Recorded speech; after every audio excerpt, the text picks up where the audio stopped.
Hi guys, this is Nikhil. అయితే గతం నుంచి కూడా నేను ఈ నోటిఫికేషన్ అప్డేట్స్ ఇవన్నీ చెప్తూ వస్తున్నాను. ఫాలో అయిన వాళ్ళు మంచిగా దాన్ని యూటిలైజ్ చేసుకొని ఎగ్జామ్స్ క్రాక్ చేస్తున్నారు.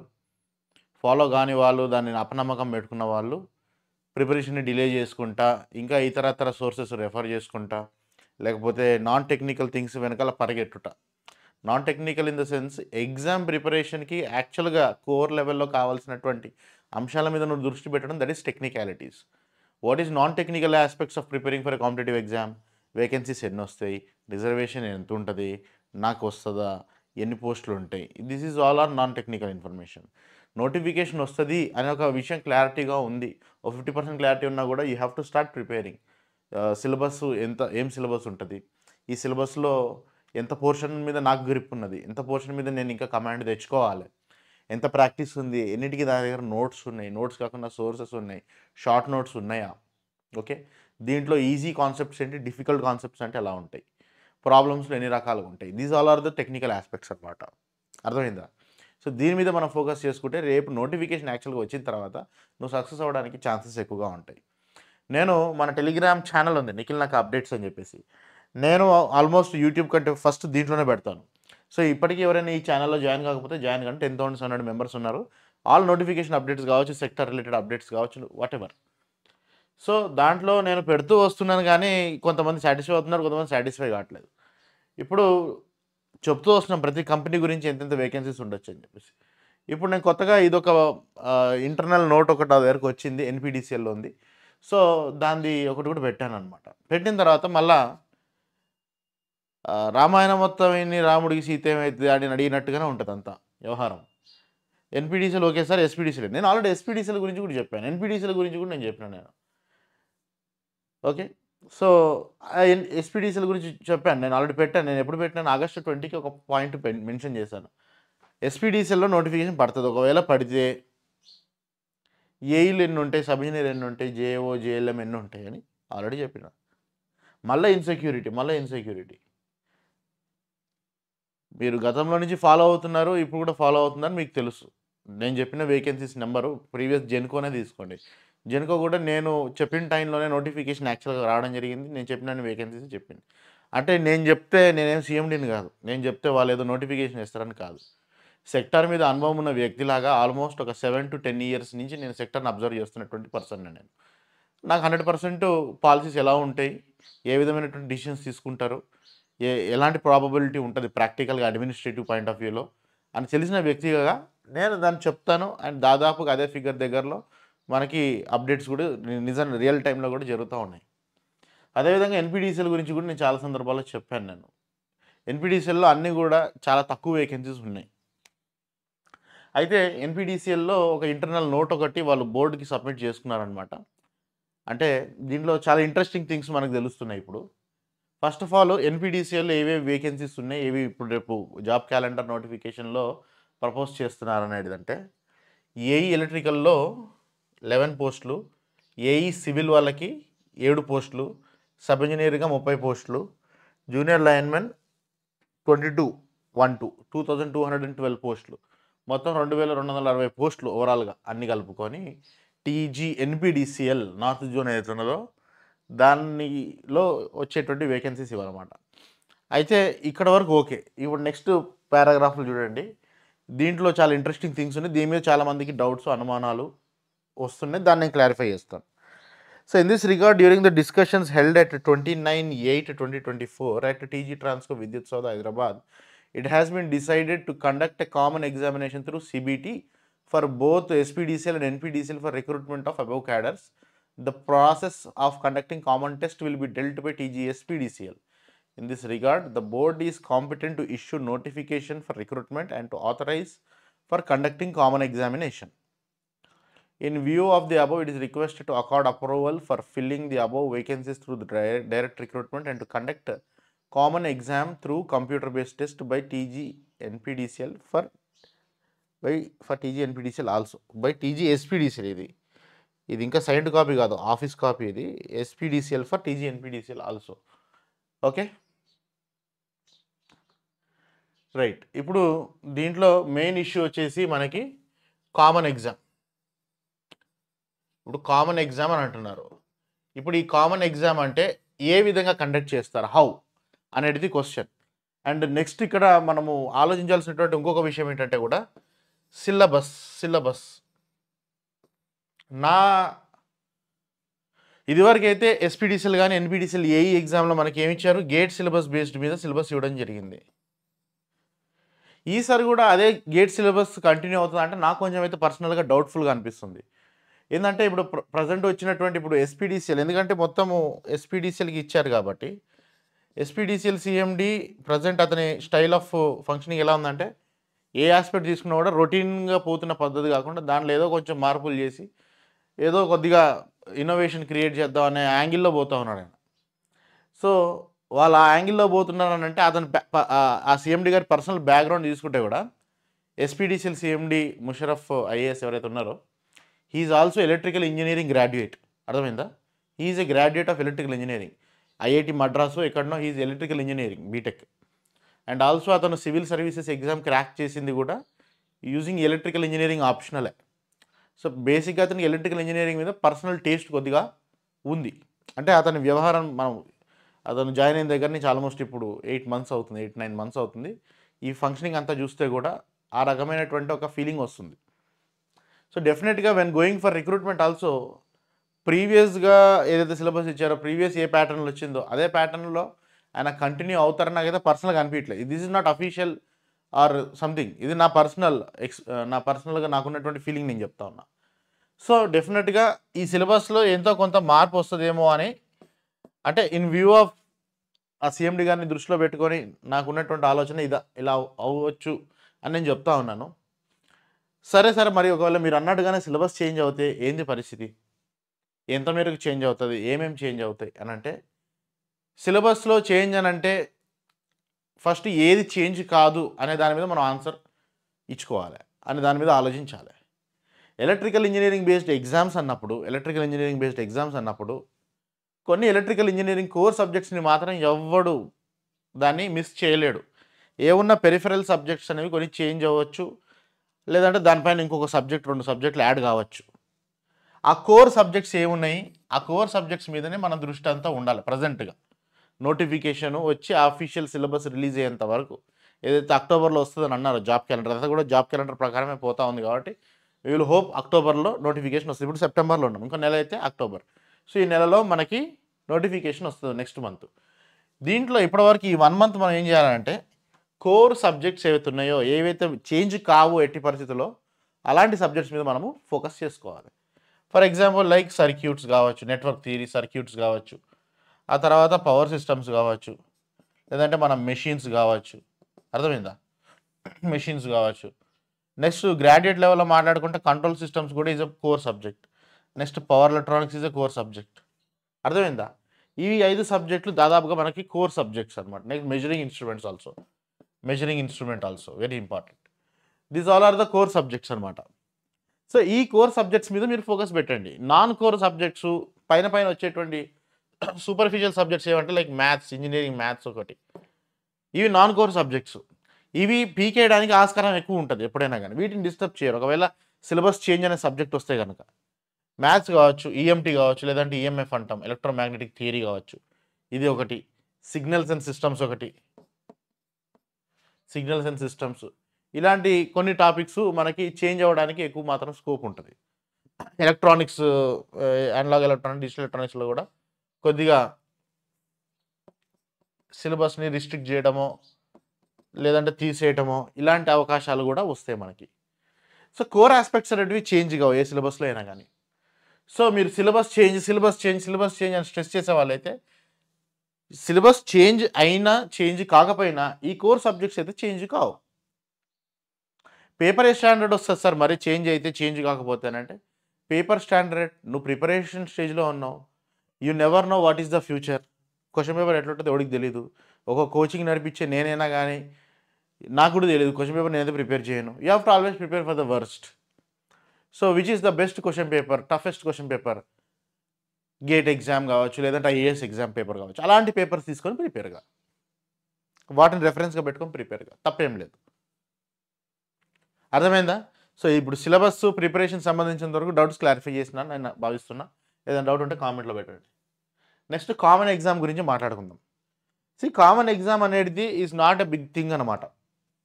ఓకే, ఫర్ ఎగ్జాంపుల్ మీరు టీఎస్పీఎస్సీ ఎగ్జామ్స్ రాసి ఉంటారు కదా, ఏడబ్ల్యూ ఎగ్జామ్ రాసిర్రా?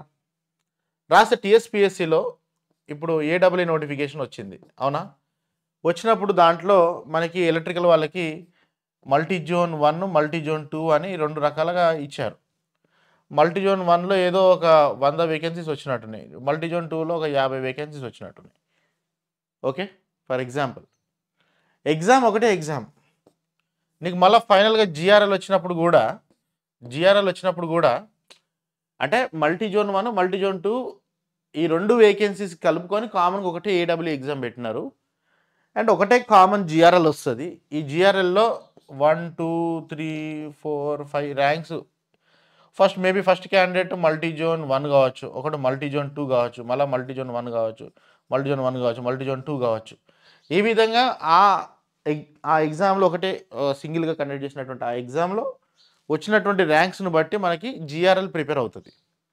అండ్ ఆ జిఆర్ఎల్లో first rank, second rank, whatever ఆ క్యాండిడేట్ మల్టీ జోన్ని బట్టి అతడు అందులో క్వాలిఫై అవుతాడు. తర్వాత నీకు చాయిస్ అడగడం జరుగుతుంది, అర్థమైందా? ఇప్పుడు ఈ టోటల్ వేకెన్సీస్ని క్లబ్ చేస్తూ అన్ని కేటగిరీస్ వైజ్ క్లబ్ చేస్తూ నీకు ఓవరాల్గా ఒక మెరిట్ లిస్ట్ ప్రిపేర్ చేసి మీకు చాయిస్ ఇస్తారు, మీకు చాయిస్. ఓకే, సో చాయిస్ ఇచ్చి ఆ చాయిస్ని బట్టి మీకు సర్టిఫికేట్ వెరిఫికేషన్ చేయడం ఇవన్నీ కూడా ఉంటుంది.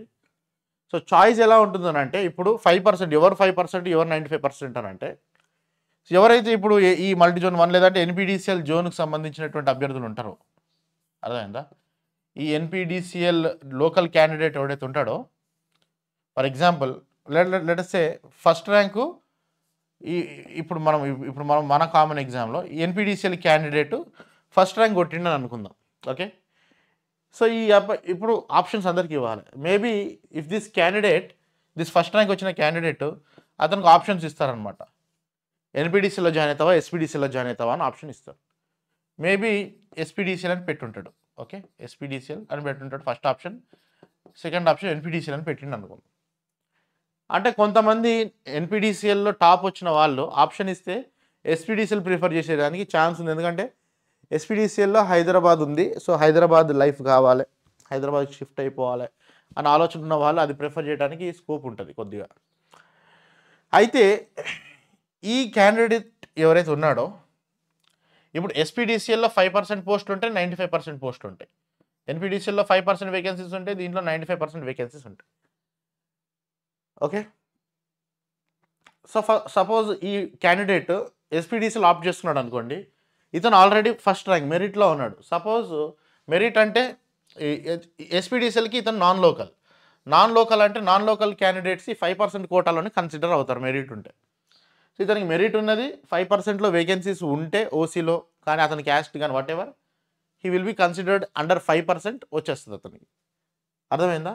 సపోజ్ నెక్స్ట్ క్యాండిడేట్ వచ్చేసి ఎస్పీడీసీఎల్ క్యాండిడేట్ అనుకుందాం, సెకండ్ ర్యాంక్ వచ్చింది ఎస్పీడీసీఎల్ క్యాండిడేట్. అతను కూడా ఇదే విధంగా పెట్టుకుంటాడు, డెఫినెట్గా ఎస్పీడీసీఎల్ ఎన్పీడీసీఎల్ అని పెట్టుకుంటాడు. సో ఇతను మెరిట్లో ఉన్నాడు కాబట్టి 5%లో ఇంకొక వేకెన్సీ అవైలబుల్ ఉంటే ఓపెన్లో కావచ్చు లేదా ఇతని క్యాస్ట్లో కావచ్చు అవైలబుల్ ఉంటే 5%లో పోతాడు. ఒకవేళ అందులో పోకపోతే 95%లో ఓపెన్లో కానీ అతని క్యాస్ట్లో కానీ దేంట్లో వేకెన్సీ ఉంటే దాంట్లో వెళ్ళిపోతాడు అతను. అర్థమైందా? ఫస్ట్ ప్రిఫరెన్స్ ఓపెన్ ఉంటుంది, ఆ తర్వాత 95% తర్వాత మనకి క్యాస్ట్ బేస్డ్ ఉంటుంది. అయితే ఇప్పుడు ఈ ఫిల్లింగ్ ఆర్డర్ గురించి మాట్లాడుతున్నప్పుడు ఇప్పుడు రీసెంట్ టైమ్స్లో జరుగుతున్నటువంటి ఇంకొక డిస్ప్యూట్ మళ్ళీ మీ మైండ్లోకి రావచ్చు. ఏంటనంటే ఇప్పుడు గ్రూప్ 1 ఫిల్అప్ చేసినటువంటి విధానం, గ్రూప్ 1లో ఏదైతే ప్రిలిమ్ షార్ట్ లిస్ట్ చేశారో దీంట్లో కూడా ఒక ఇది జరిగింది అని చెప్పేసి, తప్పుడు జరిగిందని చెప్పి నడుస్తూ ఉన్నది. ఎస్, డెఫినెట్లీ అది అసలు యాక్చువల్గా అది కరెక్ట్ విధానం కాదు. ఇప్పుడు ఏంటంటే ఫర్ ఎగ్జాంపుల్ ఓపెన్ కేటగిరీలో 5 పోస్టులు ఉన్నాయి అనుకుందాం. ఈ 5 పోస్టులలో మెరిట్ లిస్ట్లో 1, 2, 3, 4, 5 ర్యాంక్స్ క్యాండిడేట్స్ని ఫిల్అప్ చేయాలి దీంట్లో. అర్థమైందా? ఓపెన్ ఓసీ పోస్టులలో సపోజ్ ఈ ఫస్ట్, సెకండ్, థర్డ్, ఫోర్త్ క్యాండిడేట్లో రిజర్వ్డ్ క్యాండిడేట్సే ఉన్నారు అనుకుందాం. వీడు బీసీ అనుకుందాం, వీడు ఎస్సీ అనుకుందాం, వీడు ఎస్టీ అనుకుందాం. ఆ విధంగా క్యాండిడేట్స్ ఉన్నారనుకోండి, irrespective of their caste because of their merit open category పోస్టుల లోపలనే అతను ఫిల్అప్ అయిపోవాలి ఆ అబ్బాయి. అలా కాకుండా ఫస్ట్ ర్యాంక్ వచ్చినప్పటికీ అరే వీడు బీసీ క్యాండిడేట్, సో బీసీలో 10 పోస్టులు ఉన్నాయి, సో వీడిని నేను ఓసీలో పెట్టను, బీసీని తీసుకొచ్చి బీసీ కోటాలో పెట్టేస్తాను, అంటే ఫస్ట్ ర్యాంక్ వచ్చినా కూడా రిజర్వేషన్లోనే పెట్టేస్తాను అనే సిస్టంలోకి వీళ్ళు వెళ్తూ ఉన్నారు.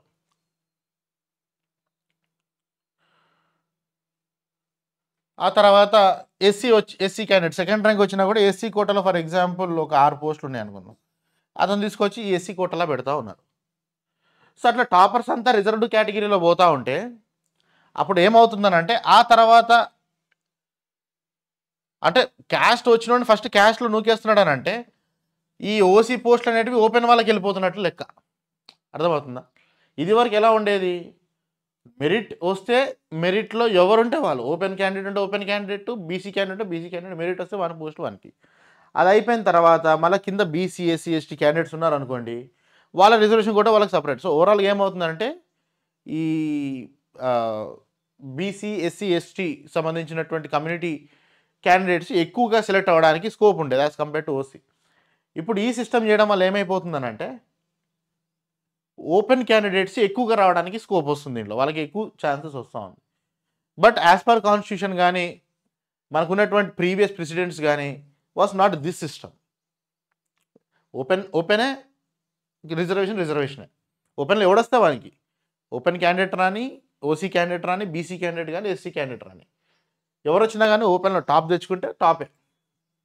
కానీ అలా కాకుండా ఇలా డివైడ్ చేయడం వల్ల కొంచెం ఇబ్బందులు వస్తూ ఉన్నాయి. సో దట్ ఈస్ ఇప్పుడు మరి ఇది ఇప్పుడు ఆల్మోస్ట్ టీఎస్పీఎస్సీ ఇప్పుడు ఇచ్చినటువంటి అన్ని సెలెక్షన్ లిస్ట్స్ కానీ వాట్ ఎవర్ అన్నీ కూడా ఇదే పద్ధతిలో వాళ్ళు పోయినారు.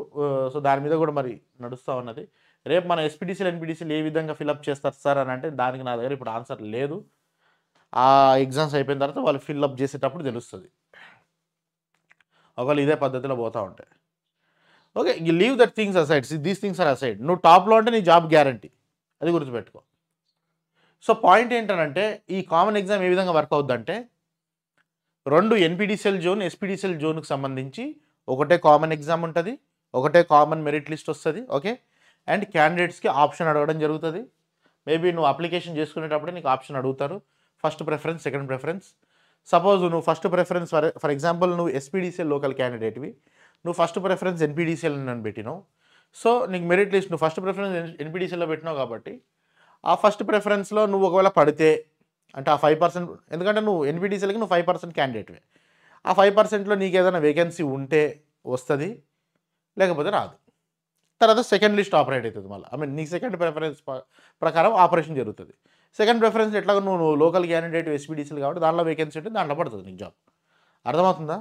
So ultimately thing is that చూడండి, ఒకవేళ సపరేట్ ఎగ్జామ్ కండక్ట్ చేసిన ఎస్పీడీసీలు ఎన్పీడీసీలు everybody in the state can write the exam. అదైతే క్లియర్ కదా మీకు. ఇప్పుడు రేపు ఎన్పీడీసీఎల్ ఒకటే సపరేట్ నోటిఫికేషన్ వచ్చింది అనుకో, ప్రీవియస్గా వచ్చినాయి, అప్పుడు హైదరాబాద్ రంగారెడ్డి క్యాండిడేట్ పోయి రాయలేదా, అప్లై చేసుకోలేదా, మిమ్మల్ని బయటికి పంపించారా? అట్లాంటిది ఏం లేదు. కాకపోతే మీ మెరిట్ లిస్ట్ కన్సిడర్ చేయడము ఆ 5% కోటాలో వస్తుంది మీకు. ఆ 5% వేకెన్సీస్లో మీకు అంటే మీ ర్యాంక్ హై ఉంటే అందులో సెట్ అవుతే మీకు దాంట్లో ఆ 5% కోటా కింద మీకు జాబ్ వస్తుంది.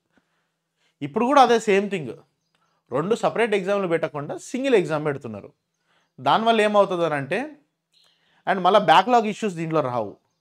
ఎందుకంటే 2 డిస్కమ్సే, 2 ఒక జోను, ఇది ఒక జోను. సో అదే ఒకవేళ ట్రాన్స్కో డిస్కమ్స్ నోటిఫికేషన్లు వచ్చేటట్టయితే అవి కామన్ ఎగ్జామ్ పెడితే బాగుంటుంది. అర్థమవుతుందా? ఎందుకంటే సపోజ్ డిస్కామ్స్, ట్రాన్స్కో ఇప్పుడు 2 సపరేట్ ఎగ్జామ్స్ పెట్టినారు అనుకోండి, ఒక క్యాండిడేట్ టాపర్ రెండిట్లో సెలెక్ట్ అవుతాడు, ట్రాన్స్కోలో, డిస్కామ్లో. జనరల్గా వాళ్ళ ప్రిఫరెన్స్ ట్రాన్స్కోనే ఉంటుంది టాపర్స్ది ఎక్కువ మంది, ఎందుకంటే డిస్కామ్లో వర్క్ ప్రెషర్ ఎక్కువ ఉంటుంది, దీనిలో ప్రైవేటైజేషన్ అవుతుంది అన్న భయము, అలా ఇలాంటి ఫ్యాక్టర్స్ దృష్టిలో పెట్టుకొని ట్రాన్స్కోకే ఎక్కువ జంప్ అయిపోతుంటారు టాపర్స్. సో ఇప్పుడు ట్రాన్స్కో కూడా యాక్చువల్గా నోటిఫికేషన్ వచ్చేది ఉన్నది మరి డెఫినెట్గా. ట్రాన్స్కోలో కూడా ఏఈలు దాదాపు ఒక 150 ± 30 నేను చెప్తున్నా, గుర్తుపెట్టుకోండి. ఇప్పుడు ఆల్రెడీ చెప్తూ వచ్చాను, ఇప్పుడు కూడా చెప్తున్నా, 150 ± 30 ట్రాన్స్కోలో ఏఈ పోస్టులు వస్తాయి. ట్రాన్స్కోని కూడా కలిపి ఒక కామన్ ఎగ్జామ్ పెడితే దట్ వుడ్ బి బెటర్. ఎందుకంటే ఇప్పుడు ట్రాన్స్కోని సపరేట్ చేసి డిస్కమ్స్ అన్న ఒకటి చేసేస్తే పెద్ద యూజ్ ఏమి ఉండదు. అర్థమవుతుందా? అండ్ ఇప్పుడు ఎస్పీడీసీఎల్, ఎన్పీడీసీఎల్ కలిపి కంబైన్డ్గా పెట్టడం వల్ల ఏమైనా యూజ్ ఉందా అని అంటే ఇప్పుడు కామన్ ఎగ్జామ్ వల్ల వచ్చేటువంటి అడ్వాంటేజెస్ 2 అడ్వాంటేజ్ అమ్మా మెయిన్గా. ఏంటంటే ఒకటి, క్యాండిడేట్కి వెయిటింగ్ టైం తగ్గుతుంది, అవునా? మళ్ళా ప్రిపేర్ అయ్యేది ఏమి ఉండదు, ఒకటే ప్రిపరేషన్ వస్తే వచ్చింది సక్సెస్ వచ్చింది అన్నట్టు ఉంటుంది. ఇంకొకటి ఏంటంటే బ్యాక్లాగ్ వేకెన్సీస్ తగ్గడానికి ఛాన్స్ ఉంటుంది. జనరల్గా మల్టిపుల్ డిపార్ట్మెంట్స్ పెడితే మల్టిపుల్ దాంట్లో సెలెక్ట్ అయితే ప్రాబ్లం వస్తుంది. అయితే ఇక్కడ ఇష్యూ ఏంటంటే SPDCL, NPDCL both separate zones. ఇక్కడ క్యాండిడేట్ ఎన్పీడీసీఎల్ నాన్ లోకల్, ఈ NPDCL candidate SPDCL non local. So backlogs పడడానికి అవకాశం ఉండదు. ఎందుకంటే ఒకవేళ 2 సపరేట్ కంపెనీలు పెట్టినా కూడా ఇందులో ఇద్దరు సెలెక్ట్ అవ్వడానికి ప్రాబబిలిటీ చాలా తక్కువగా ఉంటుంది. ఒకటే క్యాండిడేట్ 2 కంపెనీస్లో సెలెక్ట్ అవ్వడానికి ప్రాబబిలిటీ చాలా తక్కువ ఉంటుంది. ఎందుకంటే వాడు సెలెక్ట్ అవ్వాలంటే ఒక క్యాండిడేట్ 2 కంపెనీలలో సెలెక్ట్ కావాలంటే ఒకటి వాడి లోకల్ కంపెనీ ఉంటుంది, ఒక నాన్ లోకల్ కంపెనీ. నాన్ లోకల్లో హీ మస్ట్ బీన్ టాప్ 5%లో ఉండాలి. 30 పోస్టులలో 5% అంటే ఎంత? 2 పోస్టులు, 1 పోస్టు. సో అది అయ్యే పని కాదనమాట. సో అది పెద్ద బెనిఫిట్ ఏం లేదు. ఒకటి ఏంటంటే వీళ్ళకి లాజిస్టికల్గా ఎస్పీడీసీఎల్, ఎన్పీడీసీఎల్ కంపెనీస్కి లాజిస్టికల్గా ఛాలెంజెస్ తగ్గుతాయి అనమాట. ఎన్పీడీసీఎల్కి మెయిన్గా ఎవరైనా ఒకరే బాధ్యత తీసుకొని ఫిల్అప్ చేస్తూ ఉంటారు. గవర్నమెంట్ పాయింట్ ఆఫ్ వ్యూలో కూడా తొందరగా రిక్రూట్మెంట్ అవుతుంది అనమాట. ఇంకేదైనా అడ్వాంటేజ్ ఉందా అని అంటే కొంతవరకు, అంటే నువ్వు కొంచెం ఎక్కువ మంది క్యాండిడేట్స్ అపియర్ అవుతారు కాబట్టి, అండ్ ఆ ఎక్కువ మంది క్యాండిడేట్స్లో కూడా 2 జోన్కి సంబంధించినటువంటి క్యాండిడేట్స్ మిక్స్ అవుతారు కాబట్టి నీకు కొంచెం తక్కువ మార్కులు వచ్చినా కూడా నీకు జాబ్ రావడానికి స్కోప్ ఉంటుంది. సపోజ్ ఎక్స్క్లూజివ్లీ ఎస్పీడీసీఎల్ అన్నాం అనుకోండి ఎగ్జామ్, అర్థమైందా? ఎక్స్క్లూజివ్లీ ఎస్పీడీసీఎల్ ఎగ్జామ్ అన్నాం అనుకోండి, అందులో ఎస్పీడీసీఎల్ క్యాండిడేట్స్ ఎక్కువ పార్టిసిపేట్ చేస్తారు ఆ ఎగ్జామ్లో. ఎన్పీడీసీఎల్ వాళ్ళు అప్లై చేసుకోవచ్చు కానీ తక్కువ నెంబర్లో అప్లై చేస్తారు, అర్థమైందా? సో ఆ పర్టికులర్ ఎగ్జామ్లో టాపర్స్ అంతా కూడా ఎస్పీడీసీఎల్ సంబంధించిన వాళ్ళే ఉంటారు. సో నీ ర్యాంక్ ఒకవేళ నువ్వు తక్కువ మార్క్స్ తెచ్చుకున్నావు అనుకోండి, నువ్వు పైకి రావడానికి స్కోప్ తక్కువ ఉంటుంది. దీంట్లో ఏంటంటే నీకు పైన టాపర్స్లో అప్పుడు ఎన్పీడీసీఎల్ క్యాండిడేట్స్ కూడా ఎస్పీడీసీఎల్ అందరు మిక్స్ అయిపోతారు. సో నీ పైన టాపర్స్ వేరే జోన్ వాళ్ళు ఉన్నారు అనుకోండి, వాళ్ళ జోన్ పోస్టులకు అప్లికేబుల్ అయిపోతారు వాళ్ళు, నీ కాంపిటీషన్ తగలరు. సో ఎఫెక్టివ్లీ నువ్వు తక్కువ ర్యాంక్లో ఉన్నా కూడా నువ్వు నువ్వు తక్కువ మార్క్స్ తెచ్చుకున్నా కూడా కొంతవరకు కొంచెం నీకు జాబ్ తెచ్చుకోవడానికి ప్రాబబిలిటీస్ ఎక్కువగా ఉంటాయి. అంటే నేను చెప్పిన పద్ధతి మీకు అర్థమైందో లేదో నాకు తెలియదు, కానీ అది కొంత ఒక 15-20% బెనిఫిట్ ఉంటుంది దీంట్లో. ఈ రకంగా పెట్టడం వల్ల మనం మార్క్స్ తక్కువ తెచ్చుకున్నా కూడా కొద్ది మేర పైకి వెళ్ళడానికి, అంటే జాబ్ తెచ్చుకోవడానికి స్కోప్ పెరుగుతుంది ఈ రకంగా చేయడం వల్ల. సో ఇది కామన్ ఎగ్జామ్, అండ్ ఇది కూడా సిబిటి బేస్డ్ అని అంటున్నారు, computer based exam, online exam పెడతాన్నారు. Very good, super. అయితే ఈ సిబిటిలో పెట్టడం వల్ల అడ్వాంటేజెస్ ఏమొచ్చిందయ్యా అంటే ఇక్కడ ఒకటి, time taken for the exam and errors. మనమే ఓఎంఆర్లో మనం బబ్లింగ్ చేస్తుంటే తొందరపాటులో రాంగ్ బబ్లింగ్ చేస్తాం తెలిసిన క్వశ్చన్కి కూడా. కొన్నిసార్లు 10 క్వశ్చన్లు రాంగ్ పెట్టుకుంటూ పోతూ ఉంటాం, అప్పుడు చాలా తీవ్రమైన నష్టం జరుగుతుంది. సో అలాంటి ఎర్రర్స్, హ్యూమన్ ఎర్రర్స్, మాన్యువల్ ఎర్రర్స్ని ఎలిమినేట్ చేయొచ్చు. టైం మేనేజ్మెంట్ బాగుంటుంది. And also exam conducting time కానీ, రిజల్ట్స్ ఎవాల్యుయేషన్ కానీ, అంటే ఆఫ్టర్ ఎగ్జామ్ ప్రాసెస్ కూడా సులువుగా ఉంటుంది, ఈజీగా ఉంటుంది. అయితే ఇక్కడ ఇష్యూ ఏమొచ్చిందని అంటే మొన్న జరిగినటువంటి జెన్కో ఎగ్జామ్లో మనకి ఈ ర్యాంక్స్ ఇవ్వలేదు, ఈ జిఆర్ఎల్ మెరిట్ లిస్ట్ ఇవ్వలేదు, ఏమి ఇవ్వలేదు. డైరెక్ట్గా ఇండివిజువల్ లాగిన్ ఐడీస్ ఇచ్చేసి క్యాండిడేట్స్కి, అంటే మీ హాల్ టికెట్ నెంబర్ దాంతో లాగిన్ చేసుకొని మీ మార్క్స్ చెక్ చేసుకోవాలి. దాంట్లో ర్యాంక్ కూడా ఉంటుంది. ర్యాంక్ కార్డ్ అని పేరు పెట్టారు కానీ దాంట్లో ర్యాంక్ ఏం లేదు, కేవలం నీ కేటగిరీ, నీ పేరు, మార్క్స్ ఇవే ఉన్నాయి. ఫైనల్గా సర్టిఫికేట్ వెరిఫికేషన్ అప్పుడు హాల్ టికెట్ నెంబర్లు పెట్టి పిలిచారు. సో చాలామంది క్యాండిడేట్స్ కూడా నారాజ్ అయిపోతున్నారు ఈ విధంగా రావడం వల్ల, జిఆర్ఎల్ ఇవ్వకపోవడం వల్ల, ర్యాంక్ ఇవ్వడం వల్ల. మన పైన ఎవడున్నాడు, మన కింద ఎవడున్నాడు, ఈ సెలెక్షన్ ప్రాసెస్ ఫెయిర్ అండ్ ట్రాన్స్పరెంట్గా జరిగిందా లేదా అనేటువంటి డౌట్స్ క్రియేట్ చేసేటువంటి సిచ్యువేషన్ తీసుకొస్తూ ఉన్నారు ఇక్కడ. సో ఇప్పుడు సిబిటి పెడితే కూడా మళ్ళీ ఇదే సిస్టంలో పోతే కొంచెం ఇబ్బంది అవుతుంది. It is not a good sign.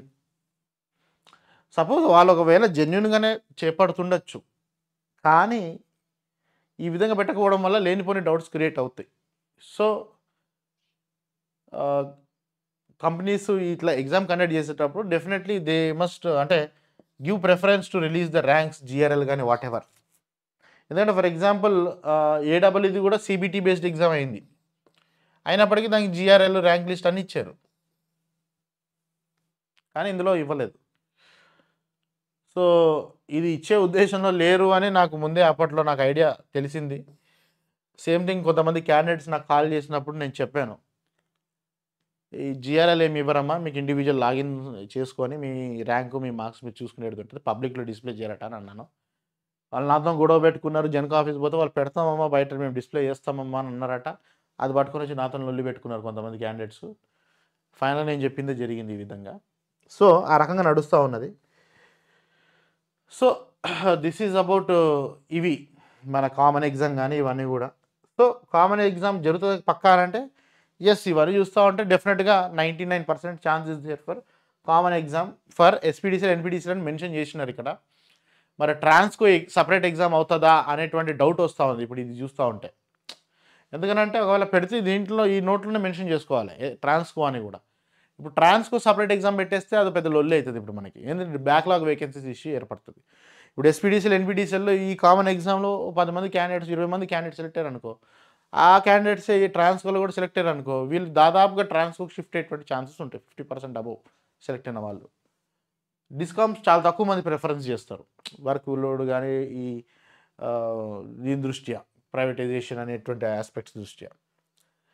So మళ్ళీ ఒకసారి ఎస్పీడీసీఎల్ వేకెన్సీస్ గురించి మళ్ళీ నేను నా టెలిగ్రామ్ పోస్ట్నే మళ్ళీ ఒకసారి రీఇటరేట్ చేస్తూ ఉన్నా, ఇక్కడ నేను కొత్తగా చెప్పేది ఏం లేదు. సో నేను చెప్పాను ఇక్కడ ఏఈస్లో 40 to 50 ఛాన్స్ ఉన్నది, 40 to 50 ఉన్నది. సబ్ ఇంజనీర్లో 100 to 150 అన్నాను. జేఎల్ఎంలో ఒక 900 to 1200 అన్నాను. జూనియర్ అకౌంట్స్ ఆఫీసర్ జేఏఓలో ఒక 40 to 50 అన్నాను. ఎన్పీడీసీఎల్లో జేఏఓ లేదా సార్ అంటే ఎస్, ఇక్కడ లేదని తెలుస్తూ ఉంది కదా క్లియర్గా. నేనేమో ఎన్పీడీసీఎల్లో జేఏఓ వస్తుందని అయితే ఎప్పుడు చెప్పలేదు, ఎస్పీడీసీలో వస్తుందని చెప్పాను. అంటే వేకెన్సీస్ అవైలబుల్ ఉన్నాయి, డైరెక్ట్ రిక్రూట్మెంట్కి పోదగిన వేకెన్సీస్ అవైలబుల్ ఉన్నాయి. అవి ఫైనల్గా నోటిఫికేషన్ ఇష్యూ చేయాలా, ఆ టోటల్ అవైలబుల్ వేకెన్సీస్లో ఎన్ని తీసుకురావాలా బయటికి అనేది ఆ కంపెనీ విష్. సో నేను అదే చెప్తున్నా, the above figures are my estimates based on recent promotions కావచ్చు, రీసెంట్ జరిగినటువంటి decisions subject to slight variation and other factors also like backlogs, ఆ కోటా ఎంత ఉంది, promotion quota, direct recruitment quota, ఇలాంటి aspects కూడా వస్తూ ఉంటాయి అన్నమాట. ఏఈస్లో అయితే 40 to 50 అంటున్నారు, 50 లోపలనే ఉంటుంది, 50 పైన అయితే ఉండదు. ఎస్పీడీసీఎల్ ఏఈస్లో 50 పైన ఉండేటువంటి ఛాన్సెస్ లోపలనే అంటున్నారు. అంటే యాక్చువల్గా 2 వర్జన్స్ నడుస్తూ ఉన్నాయి ఇక్కడ. మేనేజ్మెంట్ దగ్గర రెడీలీ అవైలబుల్ వేకెన్సీస్, అంటే నోటిఫికేషన్ ఇవ్వడానికి రెడీలీ అవైలబుల్ వేకెన్సీస్ ఓ 30 to 50 మధ్యలో ఉన్నాయి యాక్చువల్గా డైరెక్ట్ రిక్రూట్మెంట్ కోసం. ఒక 30 to 50 మధ్యలో అవైలబుల్ ఉన్నాయి డైరెక్ట్ రిక్రూట్మెంట్ కోసం.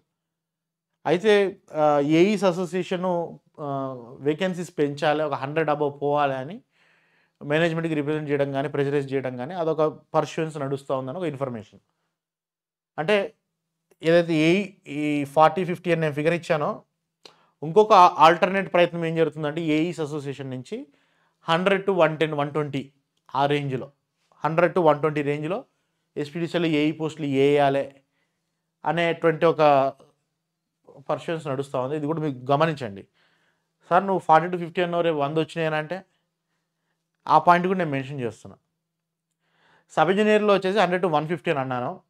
అయితే యాక్చువల్గా ఈ ఫిగర్ నాకు ఎక్కువ అనిపిస్తుంది, తగ్గేటువంటి ఛాన్స్ ఉన్నది దీనిలో కూడా. ఇప్పుడు అంటే నేను ఆగస్టు 20కి పెట్టిన, ఇవాళ సెప్టెంబర్ 10th, 11th, 12th ఇవాళ, అంటే ఆల్మోస్ట్ 20 రోజులైంది. 20 రోజుల్లో మనకు అప్డేట్స్ అర్థమవుతూ ఉంటాయి. ఇప్పుడు వచ్చిన అప్డేట్ ప్రకారం అయితే 100 ఉండేటువంటి ఛాన్స్ అయితే లేదు. అంటే యాక్చువల్గా సబ్ ఇంజనీర్ అవైలబుల్ వేకెన్సీస్ ఒక 83 డైరెక్ట్, అంటే ప్రాపర్గా వేకెన్సీస్ అవైలబుల్ 83 ఉన్నాయి. అయితే 83లో ఎన్ని డైరెక్ట్ రిక్రూట్మెంట్ కింద బయటికి తీసుకొస్తారు అనేది మనకు తెలియదు. ఎందుకంటే సబ్ ఇంజనీర్ క్యాడర్లో ప్రమోషన్కి ఇంత, డైరెక్ట్ రిక్రూట్మెంట్కి ఇంత అనే రేషియో ఫిక్సేషన్ జరగలేదు ఇంతవరకు. సో అది మేనేజ్మెంట్ విషయం అనమాట. ఎన్ని పోస్టులు వాళ్ళు సేఫ్ సైడ్లో పెట్టుకుంటారు, అంటే ప్రమోషన్స్ కానీ కంపాషనేట్ అపాయింట్మెంట్స్ కానీ వీటికి పెట్టుకొని ఎన్ని డైరెక్ట్ రిక్రూట్మెంట్ కింద బయటికి తీసుకొస్తారు అనేటువంటి విషయాన్ని మనం చూడాల్సి ఉంటుంది అనమాట. సో ఆ లెక్కన చూసుకుంటే 80 కంటే తక్కువ పోస్టులే పడేటువంటి ఛాన్స్ ఉంటుంది. సో 100 to 150 కాదు, 80 కంటే తక్కువే వచ్చేటువంటి ఛాన్స్ ఉంటుంది.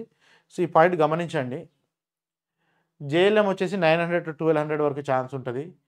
అంతకంటే ఎక్కువ కూడా కావచ్చు, తక్కువైతే కాదు. ఓకే, ఈ 900 1200 కంటే ఎక్కువనే ఉండేటువంటి ఛాన్స్ ఉంటుంది. జేఏఓలో కూడా ఒక దాదాపు ఒక 200 వేకెన్సీస్ అవైలబుల్ ఉన్నాయి. 200 అన్నీ కూడా they are not liable for direct recruitment. జేఏఓలో ఏంటంటే 25% డైరెక్ట్ రిక్రూట్మెంట్ పోతాయి, 75% ప్రమోషన్స్లో పోతాయి. ఆ లెక్కన చూసుకుంటే 40 to 50 వరకు మనకి డైరెక్ట్ రిక్రూట్మెంట్ ఫిగర్స్ వస్తాయి. సో ఇది ఎస్పీడీసీఎల్లో ఉండేటువంటి మనకి ప్రాబబిలిటీ అనమాట. నెక్స్ట్ జూనియర్ అసిస్టెంట్ గురించి కూడా కొంతమంది అడుగుతున్నారు. పవర్ సెక్టర్లో జూనియర్ అసిస్టెంట్ అయితే డిస్కామ్స్లో అయితే పాసిబిలిటీ లేదు. ట్రాన్స్కోలో ఏమైనా ఉండేటువంటి ఛాన్స్ ఉంటుంది కొంత మేరకు. ట్రాన్స్కోలో కూడా జూనియర్ అసిస్టెంట్స్ రిక్వైర్మెంట్ చాలా తక్కువగా ఉంటుంది. ట్రాన్స్కోలో కూడా రాదు, ట్రాన్స్కో జెన్కోస్లో కూడా రాదు. ఎందుకంటే ట్రాన్స్కో జెన్కోస్లో ఏంటంటే జెన్కో అయితే అసలే ఛాన్స్ ఉండదు జూనియర్ అసిస్టెంట్. ట్రాన్స్కోలో కూడా ఎందుకు ఛాన్స్ ఉండదు అని అంటే డిస్కామ్స్లో ఎందుకు ఛాన్స్ ఉంటుంది జూనియర్ అసిస్టెంట్స్ కంటే, డిస్కామ్స్లో నెంబర్ ఆఫ్ ఇప్పుడు ఎందుకంటే జూనియర్ అసిస్టెంట్స్ వర్క్ చేసే లొకేషన్స్ ఏంటంటే డివిజన్ ఆఫీసెస్, సర్కిల్ ఆఫీసెస్, లేదంటే జోనల్ ఆఫీసెస్, ఇలాంటి కొన్ని ఆఫీస్ పోస్టులలో మనకి జూనియర్ అసిస్టెంట్స్ రిక్వైర్మెంట్ ఉంటుంది. డిస్కామ్స్లో number of divisions, number of సర్కిల్స్తో పాటు ప్రతి డివిజన్కి ఒక ఈఆర్ఓ అని ఉంటుంది, ఒకటి అకౌంట్స్ వింగ్ ఉంటుంది. అది కాకుండా సర్కిల్ ఆఫీస్లో కూడా నెంబర్ ఆఫ్ అకౌంట్ సెక్షన్స్ ఉంటాయి, అకౌంట్స్ వింగ్స్ ఉంటాయి. సో ఈ అన్ని ప్లేసెస్లో నెంబర్ ఆఫ్ పోస్టులు ఫర్ జూనియర్ అసిస్టెంట్స్ ఎక్కువగా ఉంటాయి. జూనియర్ అకౌంట్స్ ఆఫీసర్స్ కూడా జేఓకి కూడా ఎక్కువగా ఉంటాయి. సో డిస్కామ్స్లోనే మనకి పడితే జూనియర్ అసిస్టెంట్ నోటిఫికేషన్ అనేది రావాలి. సో ఆల్రెడీ అయిపోయింది. సో మళ్ళీ కొత్త పోస్టులు తీస్తారా లేదా అనే దాని మీద క్లారిటీ లేదు. ట్రాన్స్కోస్లో అన్ని డివిజన్ ఆఫీసులు ఉండవు, అన్ని సర్కిల్ ఆఫీసులు ఉండవు, తక్కువ ఉంటాయి కంపేర్ టు డిస్కామ్స్. రిక్వైర్మెంట్ తక్కువ ఉంటుంది, అకౌంట్స్ వింగ్స్ కూడా చాలా తక్కువగా ఉంటాయి. సో జూనియర్ ఏమైనా కంపాషనేట్ అపాయింట్మెంట్ అయిన వాళ్ళది నడిచిపోతుంది అనమాట. కొత్తగా మా డైరెక్ట్ రిక్రూట్మెంట్ వేకెన్సీస్ తీస్తారనేటువంటి అవకాశం అయితే లేదు. So this is about these notification update. నేను ఇప్పటికైనా చెప్తున్నాను క్యాండిడేట్స్కి, సబ్ ఇంజనీర్ ఆస్పిరెంట్స్ కానీ, జేఎల్ఎం కానీ, ఏఈ ఆస్పిరెంట్స్ కానీ, start your preparation. RLC education కోర్సెస్లో జాయిన్ కండి. ఆర్ఎల్సి ఎడ్యుకేషన్ యాప్ డౌన్లోడ్ చేసుకోండి మనది. Okay, RLC education app download చేసుకోండి. మీకు బెస్ట్ అఫోర్డబుల్ కంటెంట్ నేను చెప్పేది. ఇప్పుడు కోచింగ్ సీజన్ స్టార్ట్ అయింది కాబట్టి మీరు ఒకసారి మార్కెట్లో మీరే ఒకసారి ఒక రౌండ్ వేసుకొని చూడండి, what is the range of coaching, ఏ విధంగా నడుస్తుందని చూసుకొని, what is RLC education app అని తెలుసుకొని, మన సక్సెస్ రేట్ కానీ వాట్ ఎవర్ అవన్నీ తెలుసుకొని prefer joining RLC education app. Download చేసుకోండి. అండ్ ఆల్సో నా టెలిగ్రామ్ ఛానల్లో జాయిన్ కండి. I wish you all the best. Thank you.